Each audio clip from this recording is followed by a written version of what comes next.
This is the Kevin Simpson Show, expert insight and analysis from the industry's top investment professionals. If you'd like a deeper understanding of today's markets, this is the show for you. This is the Kevin Simpson Show, and our guest today is my very good friend, Gary Kaminsky. Gary, thanks for being here. Great to be here, Kevin. And as always, my co-host, Mr. Jay Coulter. Thanks, Kevin. Listen, I'm excited to have Gary on your show because I got to tell you, I used to work for him 20 years ago when we were both at Neuberger Berman and Lehman Brothers. For anybody who possibly doesn't know who Gary is, after Lehman Brothers, he did a stint at Morgan Stanley, but where he's most widely known is as 30 years as a guest host on CNBC. In fact, little known fact, he was one of the first 5 original co-hosts on Squawk Box. He also hosted his own show, The Strategy Session on CNBC. Today, he's a senior advisor for a fintech company out of Colorado called Tiffin. Gary, great to see you again. Great to see you, Jay. And you didn't work for me. You know, we worked together. It was a great time. And what was most rewarding, as you remember, Jay, was the fact that we really broke down a lot of walls. And there's nothing better than, blowing up some misperceptions out there in the financial services industries. And it was great doing it together. It was one of the more fun times in my career for sure. If this was 30 years ago, Jay, were you 7 when you were working with Gary? I mean, how's that possible? It was 20 years ago. So I was 17. All right. Even better. Well, if you talk about Gary's history with CNBC, I think for sure Strategy Session was one of the best shows they've ever had. As a fan watching it, it was certainly one of my favorite shows on television, not just on CNBC. But that might even be a great place to start. Gary, I know we've talked a lot off mic and in different conversations, but maybe some stories that are clean for public consumption. But talking a little bit about your days at CNBC would be probably the most fun that we could have on today's episode. Yeah, well, Kevin, I guess let's start with how did I end up there? Because a lot of people say, well, you were young. At the time, I was co-managing the private bank at Cowan & Company. That was when Cowan was a partnership, well known for its technology and healthcare, capital markets business. And I was a young guy, and all of a sudden I showed up there on Squawk Box. So, how did that come to be? Well, I had started my career when I got out of business school at a small hedge fund. Just to kind of date myself, JRO Associates at the time in 1989 had close to 110 million in capital. That's it, 110 million, and was considered, for the Wall Street firms, it was considered a tier 1 hedge fund, meaning that Goldman Sachs, back in those days, Drexel Burnham and Kidder Peabody and Solomon Brothers, they considered JRO to be one of their biggest clients. And the managing partner of JRO, just a brilliant technology investor, visionary guy, Mark Howard, was very close with the, at that time, legendary financial journalist Dan Dorfman, who many people remember. And Dan, who had really kind of, if you think pre-social media, the way the world worked, Dan wrote a column for USA Today, which had stock tips and thematic investing ideas. But he also was doing a segment on CNN. We're going to sort of date ourselves here. He was doing a segment on CNN in the middle of the day. And it was a time that when you think back to the world today, with what's going on with Reddit and social media and streaming and cable television and all the financial access that everybody has, Dan was the only one that the general public could sit there and turn on the TV at 12 noon and put the volume up to actually hear what he would say. And just to kind of give people, again, a perspective, if he made a comment about IBM, maybe a contract or getting a contract or losing a contract, and he had an idea, they would have to halt trading on the New York Stock Exchange for maybe 5 to 7 minutes to get the order imbalances together, because there was so much of an interest at that time that the market wasn't prepared for the type of buy orders or sell orders that would come in instantaneously. So when Dan was recruited by CNBC after the merger with FNN, and he went over to CNBC to bring his shtick and his segments over there, they had asked Dan, can you suggest any people that you might think could help us create Squawk Box, would know what it was like on a hedge fund desk, on a sell side Wall Street desk early in the morning. We'd like to replicate that for the general public. Dan was nice enough to suggest me, as we had, I had sourced him a lot of good short stories back then, and the rest was history. I showed up there with the legendary Mark Haines the first week of Squawk Box. Said to Mark, "What do we do?" He said, "I have no idea. Just come out on this set," and we did it. And the rest is history. Thrown into the fire for sure. First of all, Jay, you don't know what a Squawk Box is because you're too young to remember that. And then if you think about the Dan Dorfman effect, Gary, I remember sitting at the desk and he'd come on, and if it wasn't IBM, but just some small cap, weird biotech stock, every phone in the entire office, every phone in the entire firm would start ringing, and the retail desks would be looking at what this stock was, and it was just a fun phenomenon. And you start taking bets to see, how long until the phone would start ringing after you're watching him on TV. I think we had one TV for the whole office. Maybe there were 30 guys. At least we had 2 Quotrons.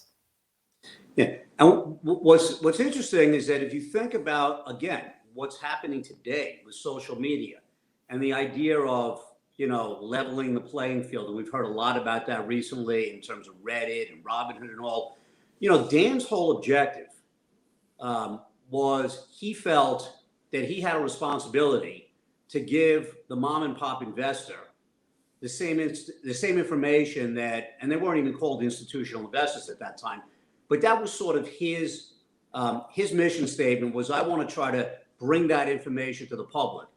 And you and I have talked about it off camera, and we've talked about it, Jay, you and I have talked about it over the years with clients, but it's important to remember that that was Dan Dorfman's mission statement. Financial media, despite what the public may think, their mission statement is not to give investment advice, nor is it to give specific asset allocation models. Much like anything else, it's a information genre, but it's entertainment. And that's why it's always so important to remember that the daily discussion that goes on at Fox Business or even Bloomberg or CNBC as it relates to the stock market and the bond market and private equity, they've got to give information, but it has to be laid out in a thematic way of entertainment. And for financial journalism, entertainment is 2 things: fear and greed. And if you go and you watch the stories during the day, there's going to be a lot of things about how much money you can make in a certain security or in a certain space. That's obviously the greed factor. Or these things have run up so fast and you better get out now. You better listen because we're going to give you a warning. And that's the greed factor and the fear factor. And so the entertainment aspect of it, what they call in journalism, the arcs, are always going to be between fear and greed. And that's not to say that there's not good information. There is good information, but it's important to always remember as an investor that it's entertainment at the end of the day. There was nobody smoother at making those transitions than Mark Haines. When you would sit as a viewer and watch, cool as a cucumber, no matter what the futures were doing or how markets were trading in the morning, he could go from those conversations and just make you feel like you had somebody helping to steer the ship. Yeah, we were very, very close. And so I'll share, just a little tidbit. Mark, he was a big smoker, cigarette smoker. He probably went through like 40 cigarettes, 2 packs a day, unfortunately. So, he would run out during every commercial break. We were in the studio at the time, which was in a commercial office building in Englewood Cliffs, New Jersey. So first of all, Mark never wore actual pants. So we're all living in the Zoom world now. So you don't know, what I've got below here, but Mark would always come in the summertime. He'd wear a pair of shorts, a pair of topsiders. He would come into the makeup room maybe 5 minutes before the show would start at 5:55 a.m., throw on a shirt, a tie, sport jacket. They'd do his hair. And he was wearing, in the wintertime, sweatpants and topsiders. In the summertime, shorts and topsiders. And the minute that show ended, that shirt came off, that tie came off, and he was out. He was watching his kids play sports. He was very enthusiastic about that. But every commercial break, he would run out, have a cigarette break out in the in the lobby, not the lobby, like the outside doors to get to the outside of the building. And it would be like the clock would be there, and it'd be like all right, 27, 26, 25. And he would come in and the viewer never knew. He would be in there 5 seconds before the break came back and boom, that was it. And just about every single break he was out the door. And he also used to eat cold cereal in the morning, put it below the desk, sometimes take it out when they were doing like a shot like this. And that might be, so you might have like a 4 shot and Kernan would be blabbing on saying something. And Mark would take out the cereal, Raisin Bran, Cheerios, whatever, and he'd be eating. And then the stage manager would, give him the look and boom, and that would go away. He was an amazing character and completely true to himself till the end. So Gary, during your run at CNBC, you had your own show, The Strategy Session, very popular show. What was the genesis of that? And then what were some of your favorite moments about producing that show? Well, I'll make that long story short. When I left Neuberger Berman and Jay, I had garden leave. For those that are not familiar with that term and that are not Wall Street regulars, basically in order to leave, I had to agree that I wouldn't compete, I wouldn't solicit clients, and so thus garden leave. And I was sitting on the beach, and when I came home and I told my wife, I guess the good news was I was leaving Lehman before it blew up. The bad news was I had nothing to do. My wife said, you got to get the hell out of the house. My 3 sons were now 28, 26, or 21. Obviously this was 12 years ago. She was like, I said, good news, bad news. Good news is I'm getting out of Lehman. What's the bad news? Well, the bad news is I don't have a job. She said, well, you better find something to do. So CNBC had asked me, the brilliant and legendary Susan Krakauer, who was the executive producer, senior VP of program, who had put together, created Mad Money, Options Actions, Fast Money, really one of the brilliant people behind all of the talent and creativity over there. We had met. I obviously had a relationship, and they asked me, would I consider doing something on a full-time basis over there? And having the big mouth that I had, I said something along the lines of, I'm an investor. I'm not a trader. I'm not even a good trader. A lot of what you do, a lot of the program is not even geared towards, what I can be value added. And Susan being Susan, called me into her office, said something like, I guess she's going to watch this. So, she'll probably want to come on, Jay, and say, she didn't say, she said, sit the hell down and tell me what kind of show you'd like to put together. And David Faber and I, we've been close friends for, I'm going to date us now, probably 35 years. Obviously Dave, one of the originals over there, he and I had a vision where, much like Squawkbox was trying to replicate what took place in a morning meeting, we want a strategy session to be the show in the middle of the day where you had to turn the volume on. And the objective was, we wanted to talk to the professionals, the investment advisors, the portfolio managers, the asset managers, and we wanted it to be a peer-to-peer discussion. So instead of having people come on recommending stocks, we would much rather have a private equity investor come on and tell us what type of investments they were making, or capital markets. And we had, some of the things that stand out in my mind after the financial crisis, when General Motors was restructured and started to have the post-restructuring trade, we had the head of capital markets who advised for Morgan Stanley, on our air live when the thing started to trade. That was never had happened before. We had the CEOs of all of the firms, Gorman and John Mack when he was there, and Lloyd Blankfein. We would have the CEOs of the various firms come on, and it wasn't necessarily to talk about the story du jour, the story of the day, but really to talk about strategy, how they were running the businesses.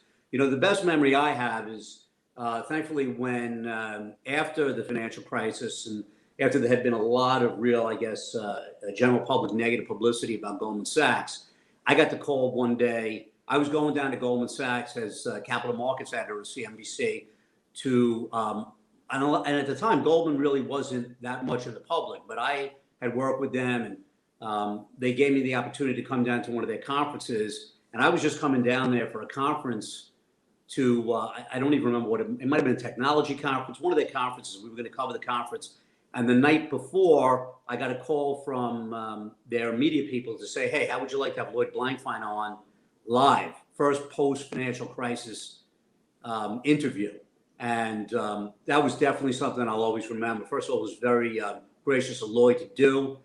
And the amazing thing about him was, if you remember the Muppets, remember there was some language in some emails about clients being Muppets, and everybody was like, "Oh, when Goldman speaks, are they going to, talk about how they refer to clients as Muppets?" And the nice thing about Lloyd is that he said to me, "Come, we're going to do it." I think it was like an hour, uninterrupted, live on air, and he said, we could talk about anything. There's no subject off limits. So, I've got tremendous respect for that type of an approach. And, I could probably name 15 or so things, but that's certainly one of the things that stands out. And we had a great run with the program, and David and I remain extremely close today. And, it was just a great experience. Excellent. That's the great opportunity to transition here. And let's talk investing in markets. So we're recording this in March of 2021. Some people could say that valuations have been stretched. We've had a crazy 12-month period. And let's go back to when you were managing money during the internet bubble. Because where financial advisors are struggling today is, what do you do when you're looking at a market the way it looks today? And it feels similar to 1999. Gary, what was your approach in 1999 to managing money, and how did you manage through the crisis?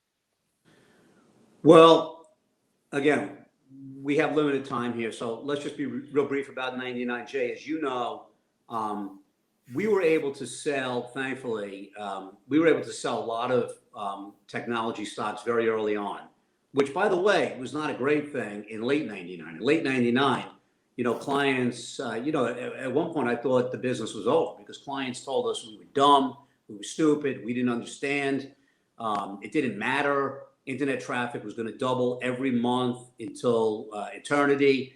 If you remember the companies like Exodus and JDS Uniphase and Global Crossing, many of these companies don't even exist today. So we had sold a lot of technology stocks, and it was really, and I told the story to you recently, it wasn't, any crystal ball. It was attending the Soundview Technology Conference down in Boca Raton in late 99, and there was two presentations simultaneously. IBM, head of storage and mainframes, in one room, in one ballroom. A nice gentleman named Joseph Strauss was on TV every other day, CEO of JDS Uniphase, in another room. They were standing out in the hallway, in the vestibule, out in the courtyard to listen to JDS Uniphase. Not one person, maybe three. Probably three people were in the IBM mainframe session, the breakout session. And we just felt that it was a time where 1 in 3 publicly traded mutual funds found a reason to own JDS Uniphase. And so people were changing their charters because everybody's closet indexing, and they were worried they weren't participating in the names. And so we decided at that time as a team to reduce what was taxable accounts, very low cost Cisco, GMUs, Intel, AOL. And we were chastised for quite some time in late 99, especially Christmas time and the early couple of months of 2000. But it obviously led to, great long-term performance for the portfolios for much of that decade as a result of recognizing that there had been a mania. Now, it's a little different today. So let's just transition to where things are today. Yes, the markets had quite a run. But if you think about what the Federal Reserve has done, or what they've said they've done, as we sit here and we tape this literally 1 year to the day of when the world shut down. It was 1 year ago today that was the beginning of what we've had over the last 12 months. The unprecedented amount of stimulus and money and easy money that's been put into the system, not just here, but around the world, in order to stabilize economies, has really provided quite a backdrop for multiple expansion. Now, you might not like it. You may say it breaks your discipline, but a flexible money manager has to accept the fact that sometimes the markets are going to trade at above the ROIs, the return on investment that you might be trying to model based on cash flows or based on dividend returns. And you have to go through those cycles and recognize that timing the market is impossible. Okay, if you were smart enough to sell last year everything on March 6th, were you smart enough to buy everything back April 1st? And if whoever says that they are or that they were is full of it. That's complete bullshit. So you've got to stay with your discipline. And maybe we should let Kevin talk a little bit about his discipline and why I really like the style. Because if you stay through the disciplines in times like 99 or in times like we've just witnessed over the last 12 months, without the dispersion of trying to just chase for a short period of time something that's working, you don't have to worry about the noise that's associated with the outside dynamics that are affecting the businesses. Remember, Joe Lasser, Jay, my mentor and one of the great legendary investors, you can't forget that when you buy a share, when you buy a piece of paper, which is what you're basically buying when you're buying stock, you're buying a piece of a business that hopefully generates positive free cash flow, and then they could do something with it. They could grow the business, they could return it to shareholders, dividends, distributions, they could buy back stock, they could do nothing with it, which is probably the worst use of capital. And as a steward as investing, you just have to remember in the times of craziness, what's the business, what's the growth prospects, what are they doing with the cash that they're generating, and how's that going to benefit me 3 to 5 years down the road? Yeah. So, Kevin, looking back on how you were managing money in 1999, going into the crisis, through the crisis, and then looking at it as a lens that you use today, what are your thoughts on approaching money in this type of market? You make those comparisons in terms of things being frothy, but frothy is a lot different than something just so ridiculously overvalued. And much like Gary, we were writing covered calls on things, and I can recall many people screaming, yelling, just completely distraught that we had a stock like JDS Uniphase called away. And I could have conversations that were a little bit heated saying, well, you just made 30% on your money. He said, yeah, but if you didn't write that stupid covered call, my wife's up 80% on her shares. Like, you can't even spell JDS Uniphase. You don't even know what you're talking about or what it does. And when you were talking, I was thinking about so many people being critical of Warren Buffett, saying how, just lost he was in 1999, over the hill. He was probably one of the few guys with Charlie in that room actually watching the IBM conference at the time. But if you buy companies and you invest in companies that make money, have profits, you have a little bit better chance for longer success in this business than being a trader. But the other difference, Jay, between 99 and today is that depending upon the economist you talk to, there's $4 to $5 trillion on the sideline. So that's retail money that hasn't made its way into the stock market. In 1999, there wasn't a penny that wasn't in that market.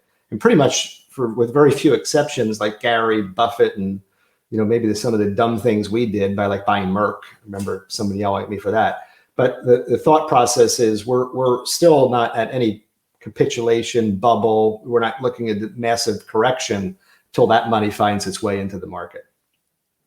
Jay, let me just add one thing that's pretty timely just in terms of this week because of what's happened, between and it's almost hilarious to talk about the spike in interest rates, the move up from 1.2% on the 10-year to 1.55.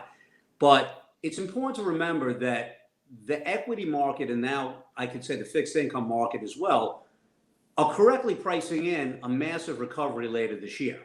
I spoke earlier this week with the CEO of one of the major airlines, who's a friend. Look, everyone knows you don't have to be a financial analyst, CFA, to know that the amount of pent-up demand that's in the system right now is unprecedented. None of us have lived through anything like what we're going to experience in terms of travel and leisure and restaurants and concerts and sporting events. My wife said to me the other day, I'm even going to come to a Jet game with you in September at the Meadowlands. And I was just like shocked about that. I said, really? She's like, yeah, I'm going to go to, she has 3 sons, with Jet fans, and I was like kind of blown away. She said she wanted to go to a Jet game, which is a whole nother story. But the market prices that in. And so it's important to remember that while we'll probably have a short-term, even now, crawl up as economic numbers come out and some of the demand numbers come out, and maybe we move to 2% on the 10-year. But everything always overshoots. Kevin, you know this. And later this year, when people realize, okay, that, yeah, we've got the economic recovery, the reopening that we wanted, a lot of the deflationary pressures that were hitting this market and hitting this economy last year or the year prior, 18 and 19, that's not going to go away. A lot of the manufacturing in Asia is going to continue to export deflation. And so interest rates will probably back down, if I'm going to make a forecast, sometime later this year, when people realize, yes, there's been this massive economic recovery, but the deflationary pressures that existed are still there. And so it's important, again, with a long-term perspective, to not change your strategy, especially your long-term asset allocation, based on the short-term noise that you're going to hear for the next, call it 4 to 6 weeks. Excellent. Gary, I appreciate you coming on the Kevin Simpson Show here. For viewers, if you would like to learn more about capital wealth planning, please visit capitalwealthplanning.com and subscribe to the show on our YouTube channel for timely updates. Gary? Hey, can we have you back on after the Jets have their draft? Maybe bring your wife. Definitely. Well, we've got to decide what we're going to do with that quarterback of ours, Sam Darnold, first. So we will definitely have a Jet update. And guys, it was great. Look forward to coming back on the show. Great to see you, Kevin, and great to see you again, Jay. Thank you, my friend.